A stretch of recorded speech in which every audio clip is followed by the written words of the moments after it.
የአማራን የህልውና አደጋ ከመከላከል ትግል ጋር የተያያዙ የተመጠኑ የግል ምልከታዎች።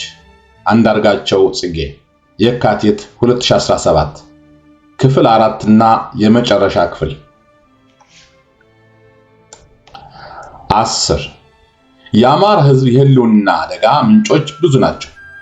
ሁሉን አደጋዎች በአንድ ጊዜ መጋፈጥ አይቻልም።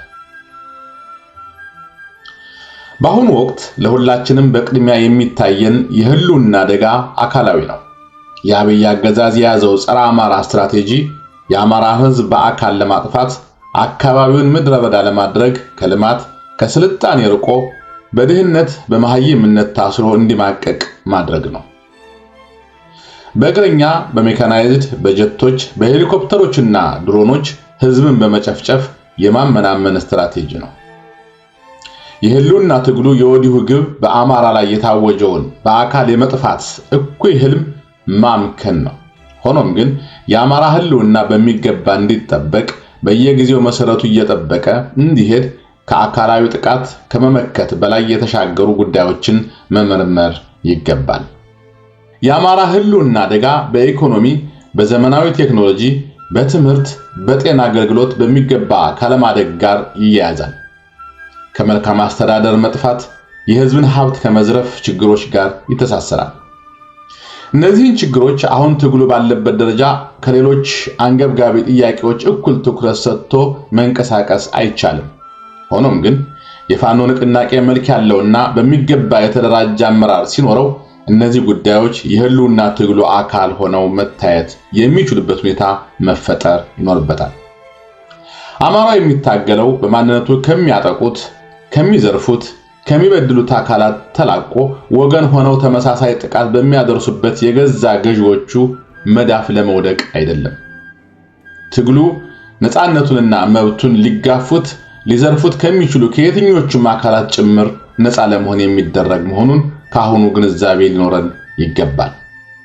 በትግሉ ወቅት የሚገነቡ የነፃነት፣ የፍትህ፣ የህዝብ ተቆርቋሪነት፣ የህዝብ መብት አክባሪነት ባህሪያት ከትግል በኋላ ለሚመሰረተው ማህበረሰብ እርሾ ሆነው ያገለግላሉ። ከዚህ በፊት ያቀረብኩትን ስርዓቶችን እያባረርን ሌላ ስርዓት በተካን ቁጥር የተካነው ስርዓት ከጣልነው የከፋ ሆኖ የመገኘቱን ማህበራዊ ዑደት ማስቆም የምንችለው አስቀድመን መጪውን ካለፈው የተሻለ ለማድረግ ምን በመስራት ነው የሚል ጥያቄ አንስተን ምላሹን በመስጠት ብቻ ነው።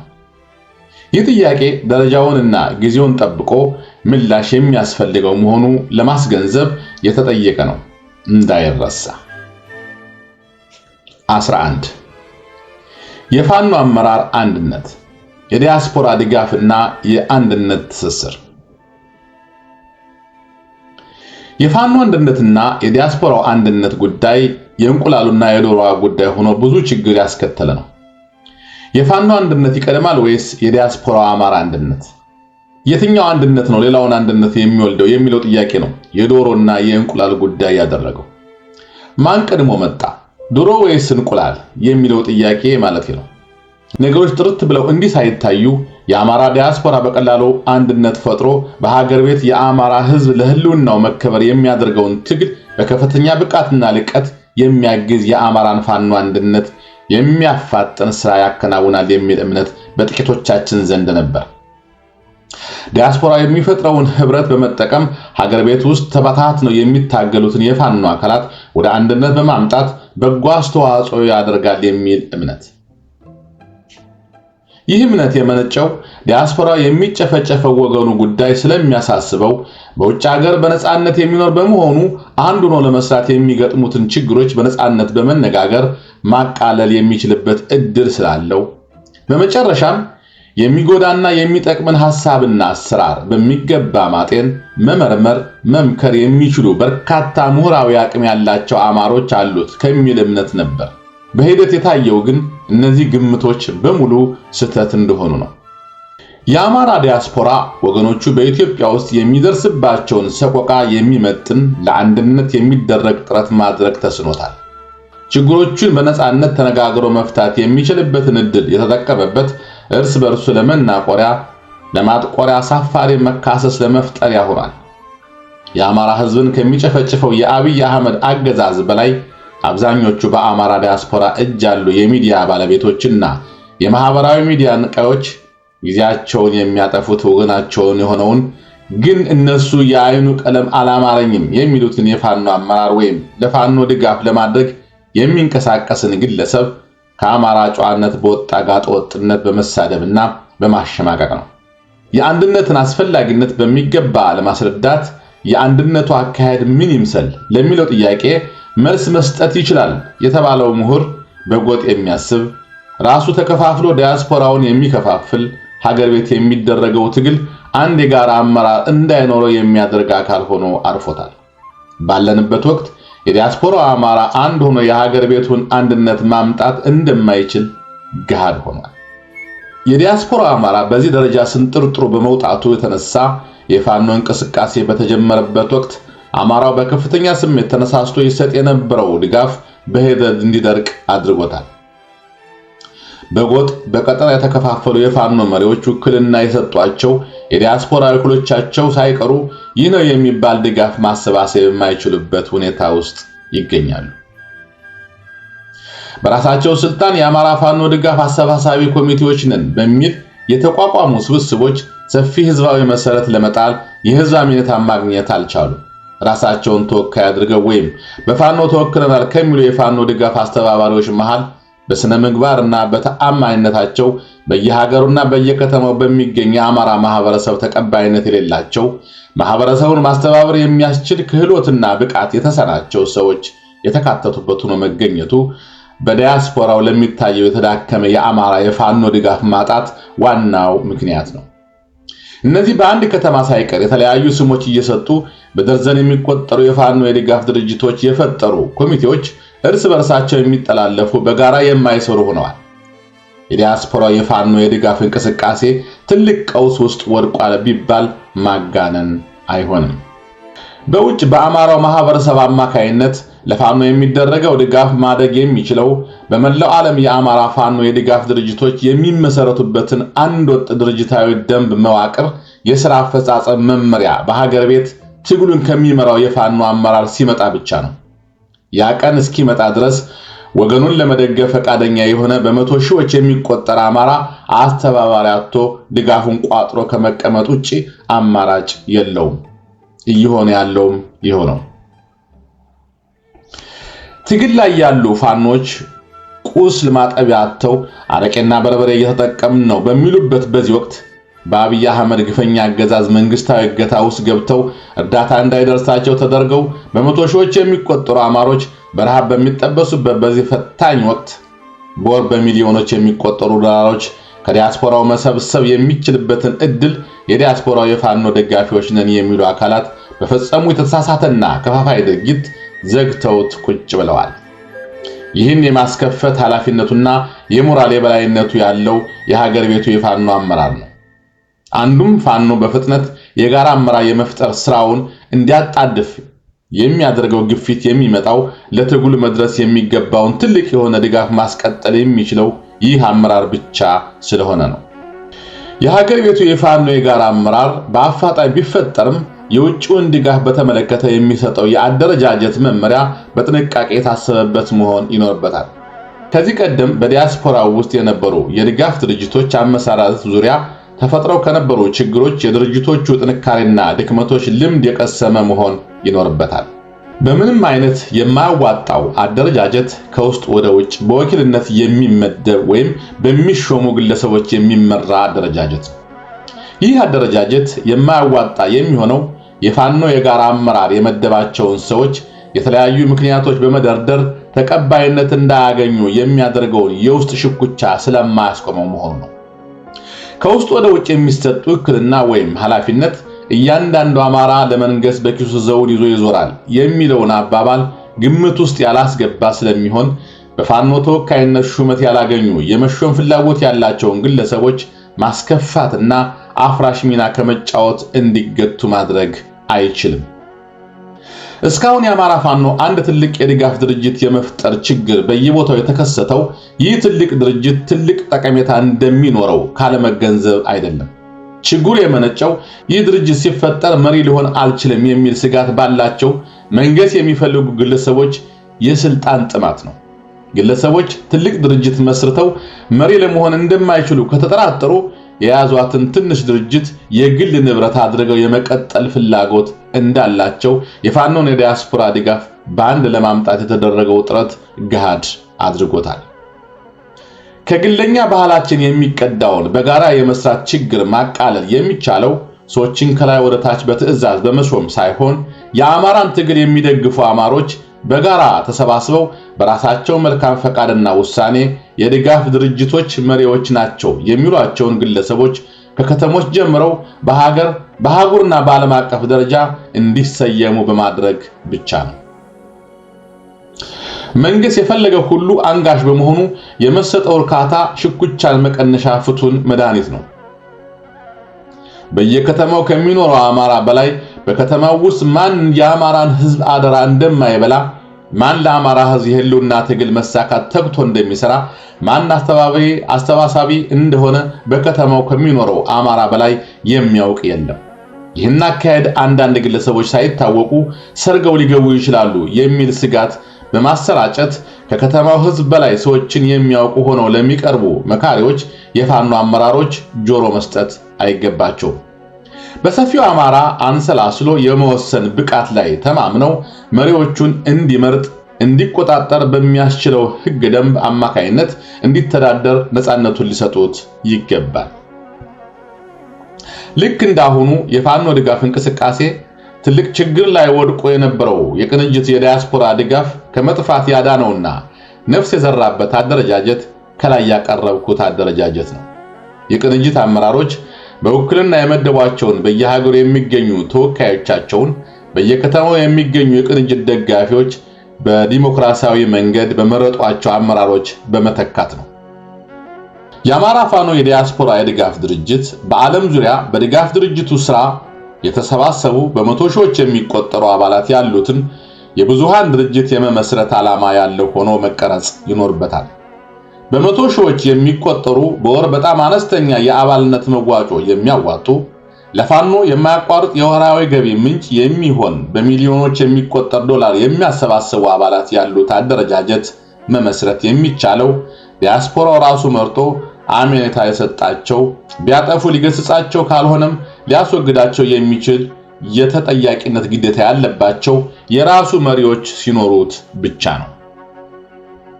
ይህ ስራ እንዴት በአጭር ጊዜ ውስጥ በተሳካ ሁኔታ መከናወን እንደሚችል ዝርዝር የፋኖ የጋራ አመራር ሲመሰረት ማቅረብ ይቻላል። የፋኖ አመራር እስኪመሰረት አንጠብቅም።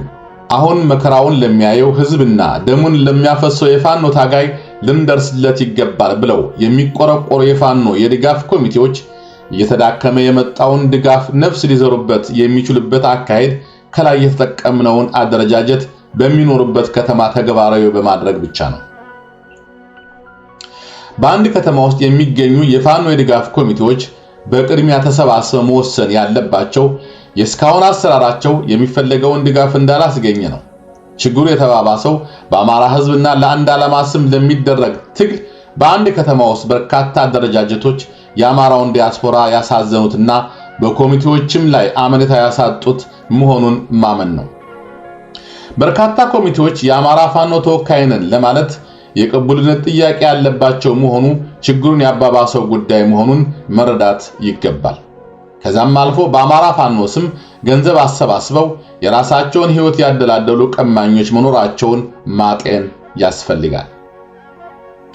ከላይ የተጠቀሱትን ችግሮች ማቃለል የሚቻለው የፋኖ የድጋፍ ኮሚቴዎች አድርገው ራሳቸውን የሰየሙ አካላት ኮሚቴዎቻቸውን አክስመው በርካታ አማራዎችን ላካተተ አደረጃጀት መፈጠር ተክተው የሚሰሩ ሆነው በመገኘት ነው። የፈረሱት የኮሚቴ አባላት በሚኖሩበት ከተማ በህዝብ ተቀባይነት ካላቸውን የፋኖ ደጋፊዎች ጋር በጋራ በመምከር እንዴት በከተማ ውስጥ የሚገኘውን አማራ በስፋት በማሰባሰብ ተሰብሳቢው የሚሆነው የሚቀበለው አንድ ሁሉንም የከተማውን አመራር ያካተተ የድጋፍ ድርጅት መመስረት እንደሚቻል መምከር አለባቸው። የፈረሱት የኮሚቴ አባላት በሚኖሩበት ከተማ በህዝብ ተቀባይነት ካላቸው የፋኖ ደጋፊዎች ጋር በጋራ በመምከር እንዴት በከተማ ውስጥ የሚገኘውን የአማራ በስፋት በማሰባሰብ ተሰብሳቢው የሚያምነው የሚቀበለው አንድ ሁሉንም የከተማውን አማራ ያካተተ የድጋፍ ድርጅት መመስረት እንደሚቻል መምከር አለባቸው። ይህን ፍላጎት ለማሳካት በዘመቻ መልኩ በከተሞች ሰፊ ቅስቀሳ ተሰርቶ በፋኖ ትግል ያገባኛል የሚል አንድም የከተማው ነዋሪ ያልቀረበት ትልቅ ስብሰባ እንዲዘጋጅ ማድረግ ነው። ስብሰባው የአማራ ፋኖ የዲያስፖራ የድጋፍ ድርጅት ችግሮችና መፍትሄዎቻቸው ውይይት የሚደረግበት፣ ከላይ የተጠቀሱት ብዙሃኑ በዲሞክራሲያዊ መንገድ የሚያቆሙት የድጋፍ ድርጅትና አመራር እንዲኖረው ማድረግ ነው። በዚህ ስብስብም ሆነ በሌሎች የአደባባይ ስብሰባዎች ላይ ላለመገኘት የተለያዩ ምክንያቶችን የሚያቀርቡ ግለሰቦች ሊኖሩ ይችላሉ። እነዚህ ግለሰቦች በድብቅ ፋኖን ለመደገፍ ፈቃደኛ ሊሆኑ ይችላሉ። ይህን አይነት ፈቃደኛነት ማስተናገድ የሚያስችል አሰራር በስራ ላይ መዋል ይገባዋል። ሁሉንም ደጋፊ በድፍረት በአደባባይ ካልመጣህ የአማራ ጠላት የሚል አደገኛ አመለካከት ቦታ ሊኖረው አይገባም። በከተሞች በሚጠራው ስብሰባ ላይ ቀደም ብሎ በፋኖ የድጋፍ አሰባሳቢነት የሚታወቁና ይህን ስብሰባ ካስተባበሩት መካከል የአዲሱ አመራር አባላት ሆነው የሚመረጡ ሊኖሩም ላይኖሩም ይችላሉ። ተመረጡ አልተመረጡም በህዝብ የነዚህ የቀድሞ ኮሚቴ አባላት ዋናው ስራቸው አዲሱ የድጋፍ ድርጅት ስራው እንዲሳካ ማገዝ ብቻ ይሆናል። ለፋኖ ከልብ መቆርቆርን ማሳያው መንገድ ይህ ብቻ ነው። ይህ አካሄድ በጣም በቀላሉ እየተዳከመ የመጣውን የዲያስፖራ ድጋፍ ነፍስ የሚዘራበት ይሆናል። 12 የአማራ የህልውና ትግል በጤነኛና በታመሙ ብሔርተኞች እንቅስቃሴ ላይ ያሳደረው ተጽዕኖና አንድምታው። በቅድሚያ በኢትዮጵያ ውስጥ ስለ ብሔርተኛነት ስናወራ ሁለት አይነት ብሔርተኛነት መኖሩን መገንዘብ ያስፈልጋል። አንደኛው ብሔርተኛነት ጤነኛ የምለው ብሔርተኛነት ሲሆን ሌላው የታመመ ብሔርተኛነት የምለው ነው። ጤነኛ ብሔርተኛነት ማህበረሰቦች ስለራሳቸው ባህል፣ ቋንቋ፣ ማንነት ላይ የተመሰረተ በራስ መተማመን ላይ የቆመ የማንነት ግንዛቤ ነው። ይህ ብሔርተኛነት የሌሎች በተመሳሳይ መንገድ የተቀረጸ ብሔርተኛነት የማያስደነግጠው፣ የራሱን ብሔርተኛነት ለሌሎች ብሔርተኛነት አደጋ ነው ብሎ የማያስብ፣ ብሔርተኛነት የሚገለጽባቸው ባህሎች፣ ቋንቋዎች የሁላችንም ውበቶች ናቸው ብሎ የሚያምን ነው። ይህ ብሔርተኛነት መኖሪያ ቤቱን ካደረገው ሀገረ ኢትዮጵያ ጋር ጠብ የለውም። ማንነቱ ከነልዩ የሆኑ ባህሪው የሚከበረው ኢትዮጵያ በሚባል ሀገር ውስጥ ነው ብሎ የሚያምን፣ ኢትዮጵያ አደጋ ላይ ብትወድቅ አደጋ ላይ እወድቃለሁ ብሎ የሚያስብ፣ የአንድነት ጉዳይ ለጋራ ጥቅም ሲባል ከልዩነት በላይ የሚያስጨንቀው ብሔርተኛነት ነው። የዚህ አይነት የማንነት ግንዛቤ ያላቸው ጤነኛ ብሔርተኛነት ባለቤት የሆኑ ህዝቦችና ልሂቃን በኢትዮጵያ ውስጥ ትልቁን ቦታና ቁጥር የያዙ ናቸው። እዚህ ጤነኛ ብሔርተኛነት ውስጥ ከሁሉም ጎልቶ የሚታየው የአማራ ብሔርተኛነት ነው። ከየትኛውም በኢትዮጵያ ከሚታይ የማንነት ግንዛቤ ጋር ራሱን ሳያነጻጽር ሌሎችን በጠላትነት ሳይፈርጅ በራሱ መልካም እሴቶች ላይ የሚቆም ብሔርተኛነት ስለሆነ ይህ የአማራን ህዝብና ልሂቁን በአንድ ላይ ያስተሳሰረ የማንነት ግንዛቤ የጤነኛ ብሔርተኛ ሁነኛ መገለጫ ነው። በኢትዮጵያ ውስጥ የሚታዩ ሌሎች ብሔርተኞች በህዝብ ደረጃ ጤነኛ ቢሆኑም ህዝብንና የብሔሩን ልሂቅ በአንድ ላይ በጤነኛ ብሔርተኛነት በማስተሳሰሩ ጉዳይ ላይ ችግር የሚታይባቸው ናቸው። በህዝብ በኩል ስለ ባህሉ፣ ቋንቋ፣ ስለ ትውፊቱ፣ ስለ ማህበራዊ እሴቶቹ፣ ስለ አኗኗር ዘይቤው ያለው የማንነት ግንዛቤ ወይም ያለው ብሔርተኛነት ልክ እንደ አማራው ብሔርተኛነት በራሱ የቆመ ነው። ከሌሎች የማንነት ግንዛቤዎች ጋር ጠብ ወይም ጥላቻ ያለው አይደለም። የትግራይ ገበሬና ለፍቶ አደር ከአማራ ገበሬና ለፍቶ አደር ጋር፣ የኦሮሞ ገበሬና ለፍቶ አደር ከአማራ ገበሬና ለፍቶ አደር ጋር በሰላም ለመኖር ችግር የሌለበት ለዚህ ነው።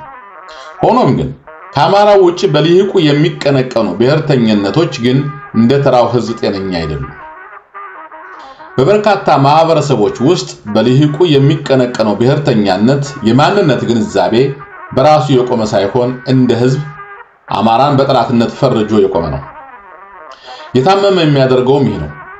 እንዲህ አይነቱ ብሔርተኛነት ትኩረቱ በልዩነት ላይ ነው።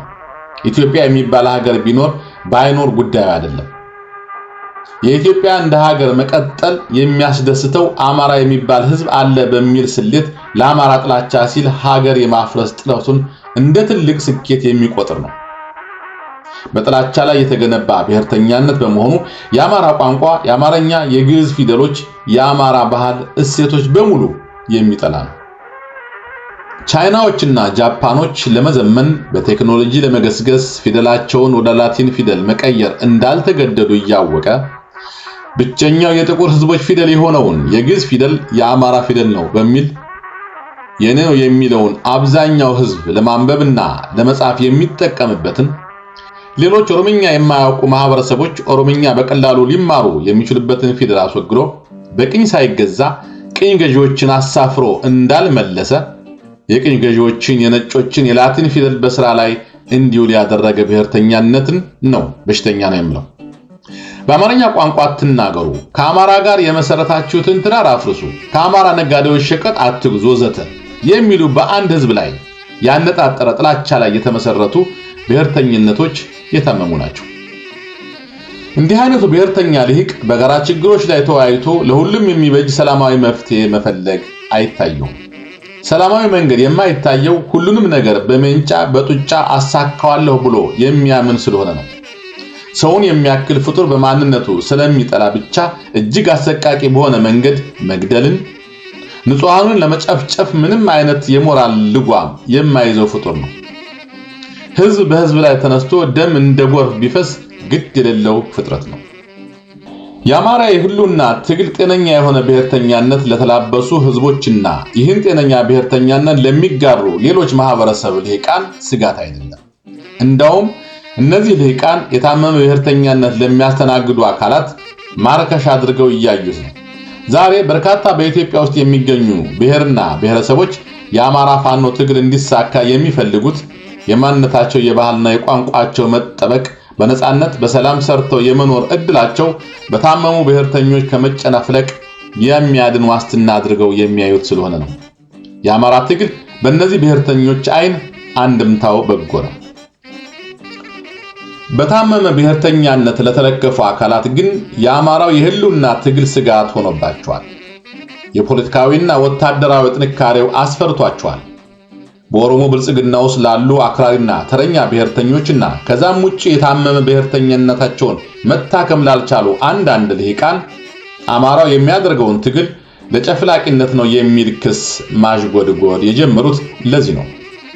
ይህ ክሳቸው አድማጭ እንዲያገኝ ራሳቸው ከሚናገሩት አልፎ የውስጥ አዋቂዎች ናቸው በሚል ይህን ክስ የሚያቀርቡ ባንዳ የአማራ ምሁራን ቀጥረዋል። በቅርቡ ዳኛቸው አሰፋ በአንድ ሚዲያ ላይ ቀርቦ የአማራን ትግል የጨፍላቂዎች ሌላውን ህዝብ በንቀት የሚያዩ ስብስቦች ትግል ነው ብሎ ማቅረቡን ልብ ይሏል። እነዚህ የታመሙ ብሔርተኞች ያለ የሌለ ኃይላቸውን ተጠቅመው አማራውን ወደ ከፋ የህልውና አደጋ ውስጥ ለመክተት የሚያደርጉት ጥረት ከዚህ ስጋት የመነጨ ነው።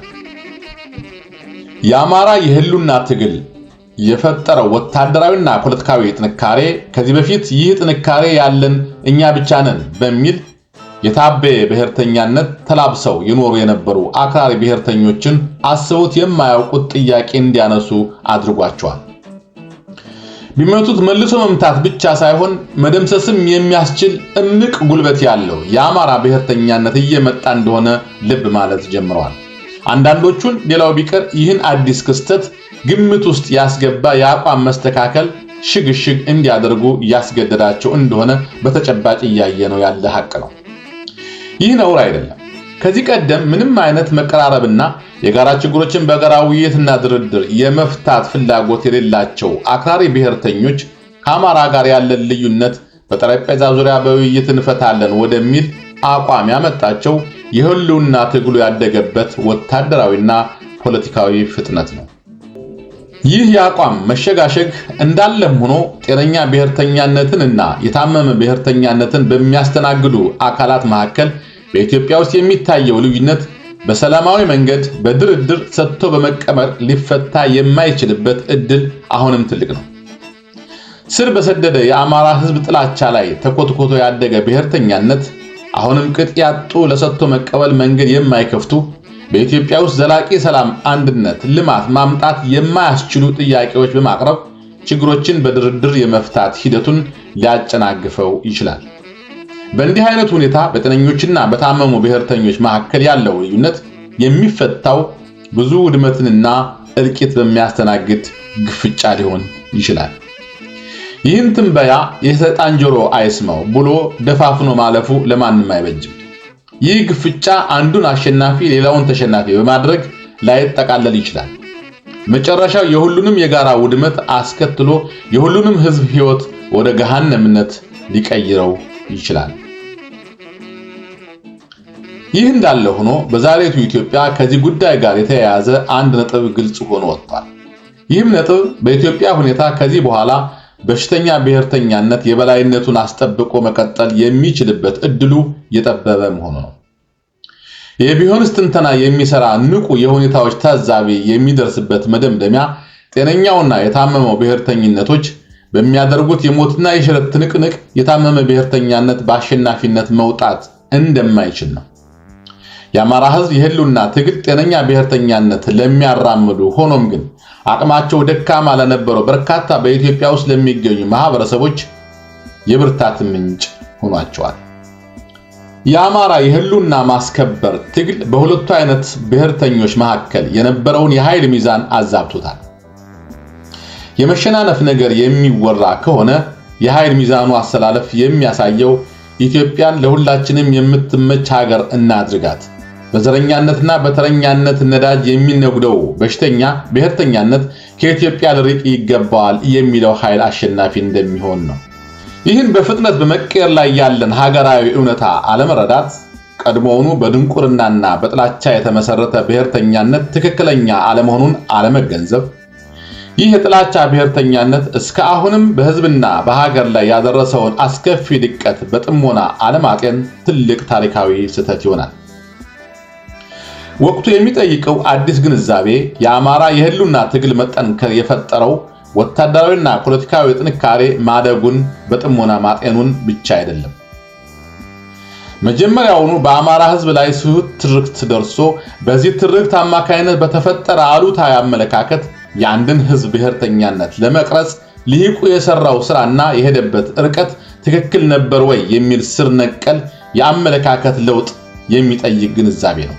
በተለይ ደግሞ የአማራንና የትግራይን ህዝብ ዝንታለም ተቆራኝቶ የቀጠለ የጋራ ህልውና ታሪክ የሚያውቁ የትግራይ ልሂቃን ከምር ራሳቸውን መጠየቅ ይኖርባቸዋል። 13 የአማራ ህዝብ ለህልውናው መከበር የሚያደርገው ትግልና ኤርትራ። በቅድሚያ ወደ ዝርዝር ሐተታ መግባት ሳያስፈልገን አማራ በቀጠናው ሆነ ከቀጠናው በቅርብ ርቀት በሚገኙ ሌሎች ቀጠናዎች እንዲሁም በዓለም አቀፍ ደረጃ ብዙ ወዳጆች ያለው ህዝብ አለመሆኑን መረዳት ያስፈልጋል። ለምን ለሚለው ጥያቄ መልሱ አማራው በኢትዮጵያ ውስጥም ይሁን በቀጠናው የቀድሞ ቅኝ ገዢዎች ሆኑ በተዘዋዋሪ ቅኝ ገዢነት የተሰለፉ አዲሶቹ ኃይሎች ቀጠናውን እንዳሻቸው እንዳያደርጉት አደናቃፊ ተብሎ መታየቱ ነው። ይህ ተረት አይደለም፣ በበቂ ተጨባጭ መረጃ መደገፍ የሚችል ሐቅ ነው። ይህ ሁኔታ የአማራን ወዳጅ ፍለጋ ስራ አስቸጋሪ አድርገዋል። መወዳጀት የሚችለው ተመሳሳይ ጥርስ ከተነከሰባቸው ህዝቦችና ሀገራት ጋር ነው። ከነዚህ በጣት ከሚቆጠሩ ሀገራት ጋር የሚፈጥረውን አጋርነት በእንክብካቤ መያዝ አለበት። አጋርነቱ ቋሚና ዘላቂ እንዲሆን ተግቶ መስራት ያለበት ለዚህ ነው። ከነዚህ ጥቂት ሀገራት መካከል ኤርትራ ግንባር ቀደማዋ ሀገር ናት። በምስራቅ አፍሪካ ካሉ ሀገራት መካከል እንደ ሀገር ኤርትራና የኤርትራ ህዝብ ለአማራው የሚቀርበው አገርና ህዝብ የለም። እነዚህ ሁለት ህዝቦች በባህል፣ በቋንቋዎች፣ በእምነት፣ በሁለቱም ትልልቅ እምነቶች፣ በፊደላት፣ በሌሎችም ማህበራዊና ባህላዊ ሴቶች የተሳሰሩ ናቸው። በታሪክም በደምም ብዙ የሚጋሩት ነገር አለ። ከዚህም በላይ በደልን መጥላትን፣ ውለታ አክባሪነትን፣ ወረተኛነትን የሚጠላ በራስ መተማመንና ሰብአዊ ክብርን ለማንም አሳልፎ የማይሰጥ ለማንም ተላላኪ ያለ መሆን ጠንካራ የጋራ እሴቶች ባለቤቶች የሆኑ ህዝቦች ናቸው። አላስፈላጊ የነበረው ከኤርትራ የነጻነት ትግል ጋር ተያይዞ ከፍተኛ የሆነ ደም አፋሳሽ የነበረው የ30 ዓመት ጦርነት ካበቃ በኋላ ብዙ ነገሮች ተቀይረዋል።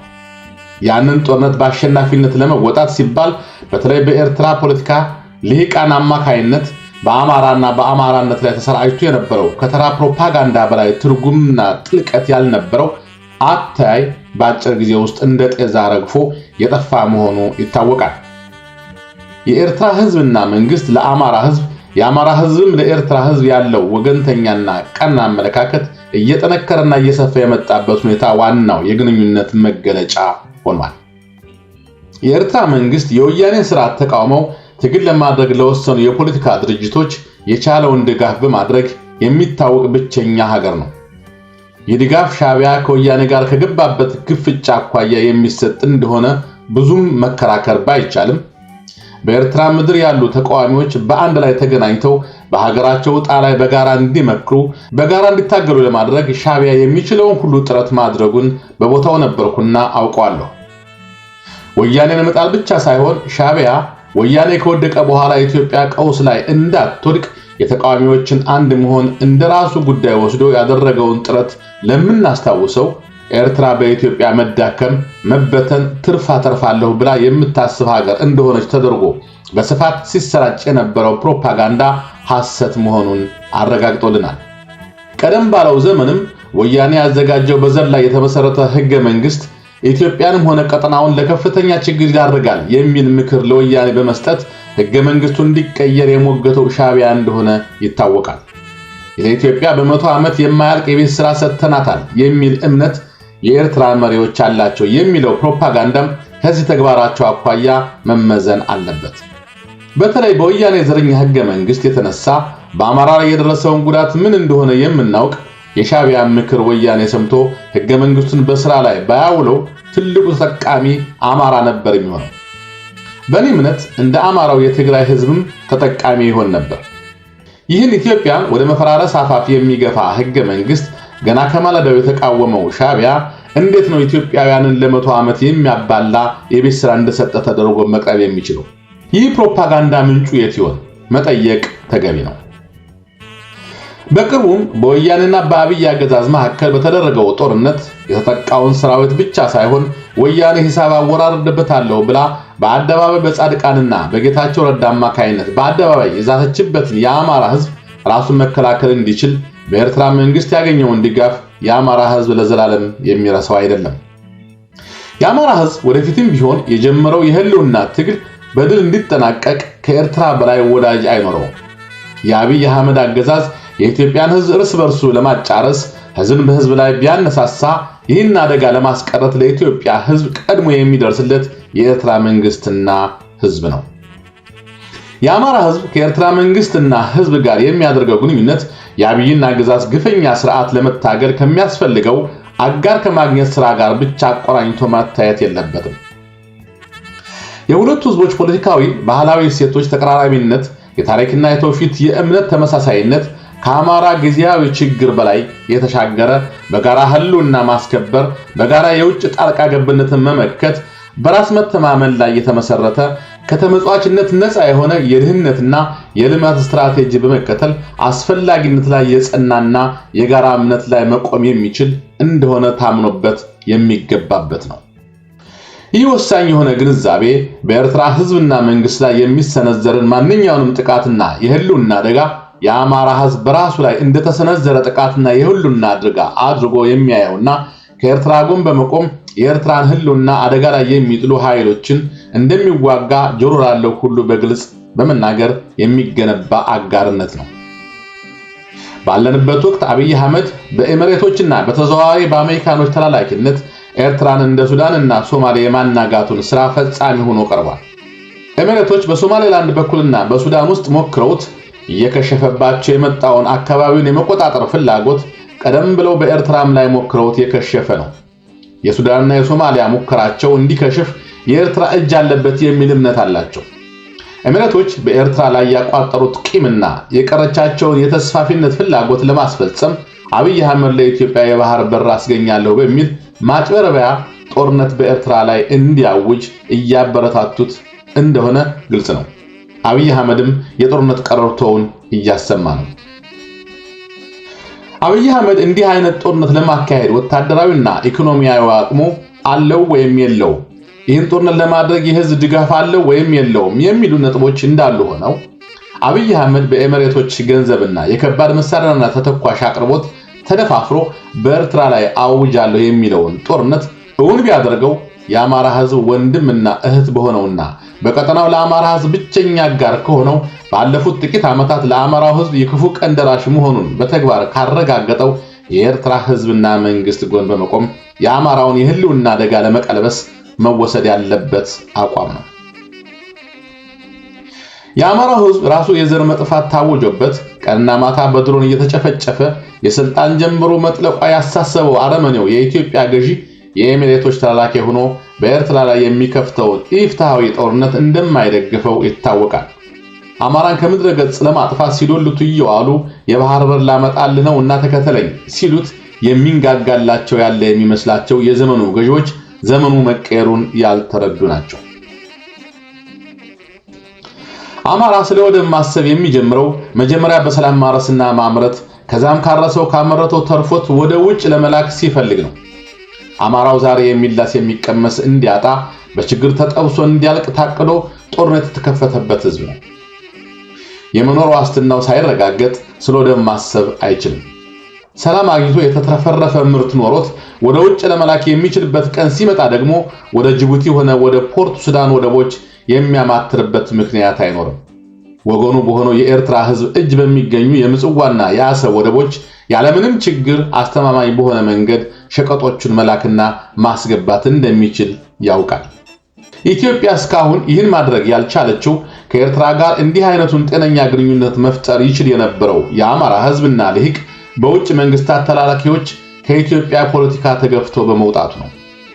ለዚህ ነው በወደብ ስም አብይ አህመድ ኤርትራን ለመውረር የያዘውን እቅድ እንኳን አማራው ሌላውም ኢትዮጵያዊ ወገኑ የሚደግፈው የማይሆነው። በተለይ የአማራ ህዝብ አብይ አህመድ በኤርትራ ላይ ለማወጅ እየተወተረተረ ያለው ጦርነት የኤሚሬቶችን ጥቅም ለማስጠበቅ ብቻም ሳይሆን በአብይና በኤሚሬቶች አሻንጉሊትነት የሚታዘዝ መንግስት ኤርትራ ላይ ከማቆም ቅዠት ጋር የተያያዘ እንደሆነ ማወቅ አለበት። አብይ ይህን ማድረግ ከቻለ የአማራ ህዝብ ለህልውናው መከበር የሚያደርገውን ፍትሃዊ ትግል የሚደግፍ አጋር በማሳጣት በአደባባይ እንደዛተው የአማራን ህዝብ በኃይል አስገብሮ ለአንድ ሺህ ዓመት በባርነት መግዛት ይችላል ማለት ነው። ለአማራ ህልውና መከበር መስዋዕትነት እየከፈሉ ያሉ አማራዊ ኩራትና ክብር ያላቸው ፋኖች ይህን አይፈቅዱም ብለን እናምናለን። ይህን ምልከታ ተጨባጭ ያለፈ ታሪካቸውም ሆነ የአሁኑም የውጭ ተላላኪነት ድርጊታቸው ያልተቋረጠ የባንዳነት ቅርስና ውርስ እንዳላቸው የሚያሳብቅባቸው አካላት እኛን በባንዳነት ለመክሰስ የለባ አይነ ደረቅ ሆነው መከሰታቸው አይቀርም። በአርበኛነት ታሪኩና ጀግንነቱ የሚያኮራ ታሪክ ያለው የአማራ ህዝብና ታጋይ በባንዳነት በሚታወቁ ባለጊዜዎች ለሚነሳ ውንጀላ ቁብ ሳይሰጥ በጽናት ከኤርትራ ህዝብ ጎን መቆም ይገባዋል። እንደሚቆምም እርግጠኛ ነኝ። 14 የአማራ ህዝብ የህልውና ትግል የመጠንም የአይነትም እመርታ እንዲያሳይ። የአማራ ህዝብና የፋኖ እንቅስቃሴ የአማራን ህዝብ የህልውና አደጋ ለመመከት በአጭር ጊዜ ውስጥ ያሳየው ፈጣን ወታደራዊና ድርጅታዊ እድገት በቂ ውዳሴ አግኝቷል። እሱን በመድገም ወይም እድገቱን በዝርዝር በማሳየት ጊዜ ማጥፋት ተገቢ አይደለም። የትግሉ መሪዎችም ሆኑ ደጋፊዎች ጊዜያቸውን ማጥፋት ያለባቸው እንዴት ይህ ትግል በአጭር ጊዜ ውስጥ ያሳየውን እድገት ወደ ላቀ ደረጃ በማሳደግ የአማራን ህዝብ ስቃይ ማሳጠር ይችላል ለሚለው ጥያቄ መልስ በመስጠት ነው። መሬት ላይ ያለው ተጨባጭ ሁኔታ የሚያሳየው ሀቅ የአብይ መንግስት እንደ ደፈጣ ተዋጊ ጦርነቱን በማራዘምና ፋኖ ባለበት እንዲረግጥ በማድረግ የአማራን ህዝብ ስቃይ በመጨመር የተራዘመ የጦርነት ስልት አሸናፊው ይወጣለሁ የሚል ስትራቴጂ ቀይሶ እየተንቀሳቀሰ እንደሆነ ነው። ጦርነቱን፣ እልቂቱን፣ ሰላም መጥፋቱን፣ ኢኮኖሚያዊ ድቀቱንና ማህበራዊ ቀውሱን በማባባስ በማራዘም በህዝብና በፋኖ መካከል በፋኖና በፋኖ መካከል ክፍተት እንዲፈጠር አንድነታቸው እንዲላላ በማድረግ ለድል በቃለሁ የሚል እምነት ይዟል። በአማራ ክልል አገዛዙ እያደረገው ያለው ይህንን ነው። ይህ እውነታ ፋኖን የሚመሩ አካላት እንዴት ይህን ጦርነት በአጭር ጊዜ ውስጥ በድል ማጠናቀቅ እንችላለን የሚል ጥያቄ እንዲያነሱ የሚያስገድድ ነው። በአጭር ጊዜ ውስጥ በከፍተኛ ሁኔታ ተቀጣጥሎ የነበረው የአማራ ህዝብ ትግል ለምን ባለበት መርገጥ ጀመረ? ምላሽ የሚያስፈልገው ጥያቄ ነው። የዚህ ጥያቄ ምላሽ የሮኬት ሳይንቲስትነት ብቃት የሚጠይቅ አይደለም። እንደ ኩሬ ውሃ ኩልል ብሎ የሚታይ ነው። የአማራ ህዝብ የህልውና ትግል ባለበት መርገጥ የጀመረው ትግሉ ሲጀመር የነበረው የተበታተነ አመራር ፈጥሮት የነበረው የተቀላጠፈ ጥላትን የማዋከቢያ የጦርነት ስልት አገልግሎቱን የጨረሰ ዕለት እንደሆነ ይታወቃል። ባለበት የመርገጡ ችግር መከሰት የጀመረው አሁን ትግሉ የደረሰበት ደረጃ ወታደራዊና ፖለቲካዊ አቅምን በከፍተኛ ደረጃ አስተባብሮ ወሳኝ የሆነ ምት በጠላት ላይ ማሳረፍን የሚጠይቅ በመሆኑና ይህን ኃይል ለማስተባበር የሚያስችለውን ተቋም ደግሞ ፋኖች መመስረት ባለመቻላቸው ነው። ይህን ችግር ለማቃለል የሚደረገው ጥረት በተጓተተና በተሰናከለ ቁጥር የህልውና አደጋው ትግል አብይ አህመድ ወዳዘጋጀለት ወጥመድ ውስጥ በመግባት ህዝቡም ትግሉም ታጋዮችም አታጋዮችም አደጋ ውስጥ እንደሚወድቁ መታወቅ አለበት። ፋኖ አንድ ወጥ የሆነ የፖለቲካና ወታደራዊ ጋር አመራር መፍጠር ባለመቻሉ በበርካታ መስኮች ከትግሉ ጋር ተያይዘው መከናወን የሚገባቸው አጋዥ እንቅስቃሴዎች ሁሉ ቀይዶ የያዘበት ሁኔታ አለ። በዚህ ጽሑፍ ውስጥ በተለያዩ ርዕሶች ስር ባቀረብኩት ሀተታ ውስጥ የፋኖን የጋራ አመራር የመፍጠር ስራ የወቅቱ የስራዎች ሁሉ ቁንጮ ስራ እንደሆነ ለማሳሰብ ሞክሬያለሁ። ይህ ስራ እንዲከናወን ሞትወትና ማማፀን ብቻም ሳይሆን የችግሩን ምንነት ተገንዝቦ መፍትሄ ማቅረብ ያስፈልጋል። ይህ መፍትሄ ምን መምሰል እንደሚችል በሌሎች ሰነዶች ተሰንዶ የሚመለከታቸው ሁሉ እንዲያዩ ስለተደረገ እዚህ ላይ ሰፊው የትግሉ ደጋፊ ማህበረሰብ እንዲያውቀው ብቻ ችግሩንና መፍትሄውን ባጭሩ ማቅረብ ይገባል።